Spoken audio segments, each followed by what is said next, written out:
Coucou daholo, etsy ange andeha fahatelo. Ty etsy ange ty ngamba lasa ataoko rubrique atao am-peziko mihitsy hitantarana anekdoty sy fiainako. Ty anekdoty anankiray ty dia zavatra niainako efa ela be tamin'izaho mbola kititika sy pititika. Satria teto vonandinika hoe fiainako rehetra dia gênance daholo.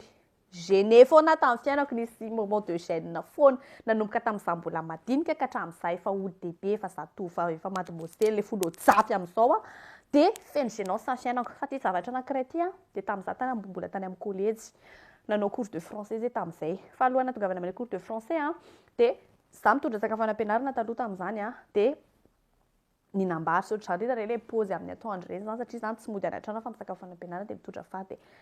Ohatrany hoe tofoko ilay vary sondrovaka zany dia lasa tany amin'ny lalan-drivotrako ilay vary. Dia nihevinevina teo ilay mikoakoaka ilay tsy mahazo aina reny ilay zany dia avy eo endry ihany izy hoe afaka ohatrany hoe se libérer ihany indry zany avy eo dia afaka ilay izy.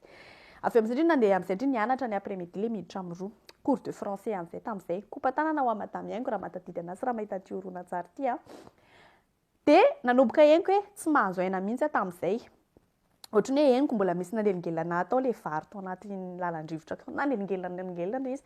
Avy eo amin'izay tonga dia nievina mafy be mihitsy dia hitako fotsiny teo amin'ilay kahie hoe nisy an'ilay pitika vary teo amin'ilay kahie fa tsy hitako aleloko nanao ballon dia après zay vao niotra alaizy nanao ballon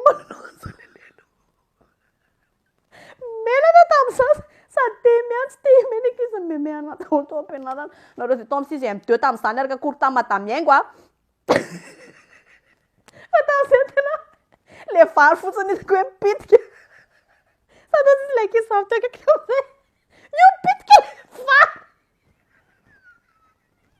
Bref, mba tantareo anaty commentaire hoe ny anekdotinareo ohatr'izany na tamin'ny mbola kely na nareo efa lehibe izao na nareo efa antitra tsy haiko tantareo daholo dia mba miara-mijery sy miara-memesy mahatsiarotsiaro souvenir eto tsika zay, ory kamamy.